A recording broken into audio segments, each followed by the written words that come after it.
welcome to the NCC Newsroom at the Newhouse School of Public Communications. I'm Liv Johnson. And I'm Riley Henderson. This is the first of 5 live streams of Democracy in Action, an annual Election Day project covering voting around Onondaga County, run by the Broadcast and Digital Journalism and Newspaper, Magazine, and Online departments. Throughout the day, we'll bring you live coverage from dozens of polling places in central New York. First, let's take a look at some of the biggest elections this year, starting off with the county executive seat. In the race for county executive, it's incumbent Republican Ryan McMahon going up against Democrat Tony Malavenda. McMahon took over as county executive after Joni Mahoney stepped down last year in the middle of her term. His PIE plan focuses on poverty, infrastructure, and economic development. And over the last year, McMahon has been successful at lowering unemployment and cutting taxes. Going up against McMahon is Democrat Tony Malavenda, who has an uphill battle considering the fact that Onondaga County has never had a Democratic county executive. He ran for office back in the 1980s, but is a career businessman, and he plans to modernize the city with plans such as adding more street art. It's a 3-man race for district attorney. Incumbent William Fitzpatrick is running for an 8th term, but goes up against fellow Republican Gary Levine and Democrat Chuck Keller. And for Onondaga County Comptroller, Republican Matthew Beadnell is up for re-election for the first time after being appointed as comptroller less than a year ago. He goes up against Democratic challenger Marty Masterpole. In other election news, the entire Onondaga County legislature is up for grabs.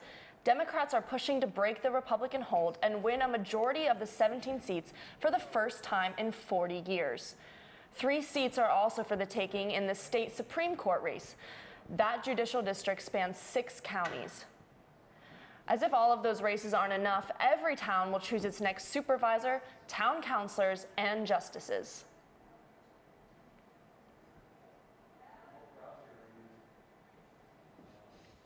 The Syracuse Common Council has approved an amendment that would create a nonpartisan independent commission made up of citizens to help redraw district lines in the city, but the amendment needs a majority vote at the polls in order to pass.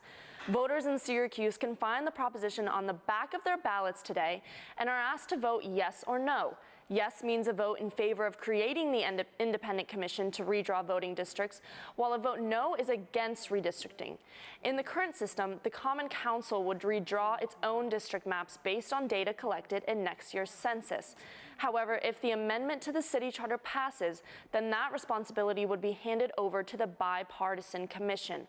If the amendment passes, the council would be required to have the commission set up by September of 2021.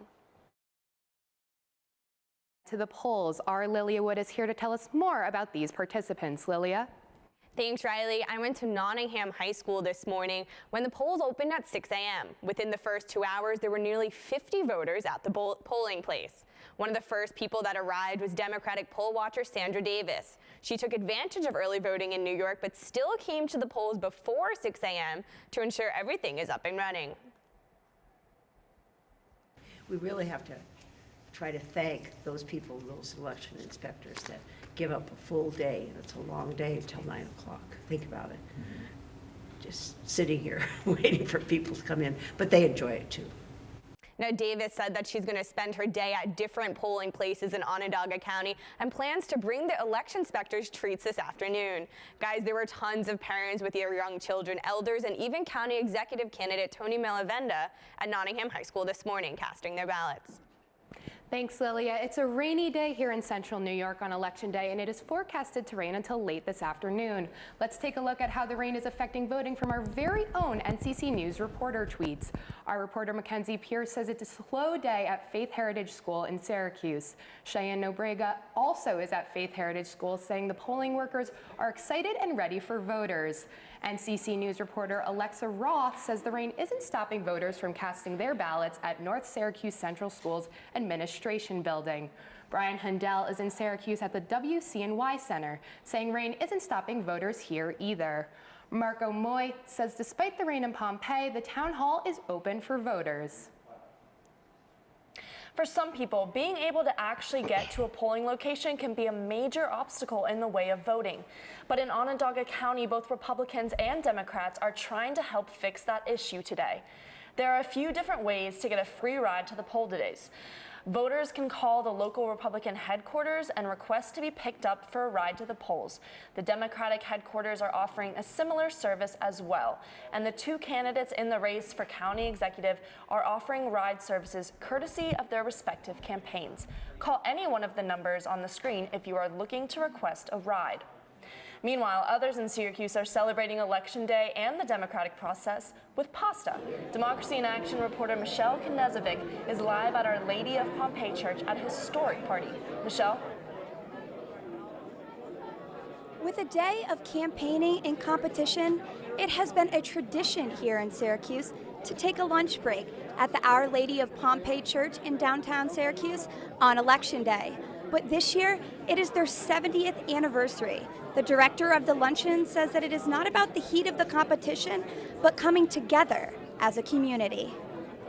It's so close to my heart when you see the people in the kitchen, these guys and all the women around, everybody that just comes together for this cause year after year. It's never one person.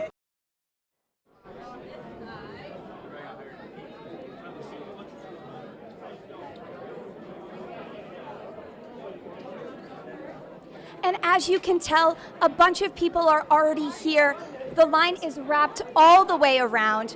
Workers told me that they have been preparing since yesterday, cooking pounds of pasta, pounds of meatballs, and loaves of bread. And they also told me that it's a tradition to see almost every single politician come carb up before stopping at each polling station around the county. Reporting in Syracuse for Democracy in Action, I'm Michelle Knezovic. Back to you guys in the studio. All right, thanks, Michelle. That's all for the first Democracy in Action live stream today. From all of us at the Newhouse School, I'm Riley Henderson. And I'm Liv Johnson. Join us again for updates from the polls at 2, 4, 6, and 8 tonight.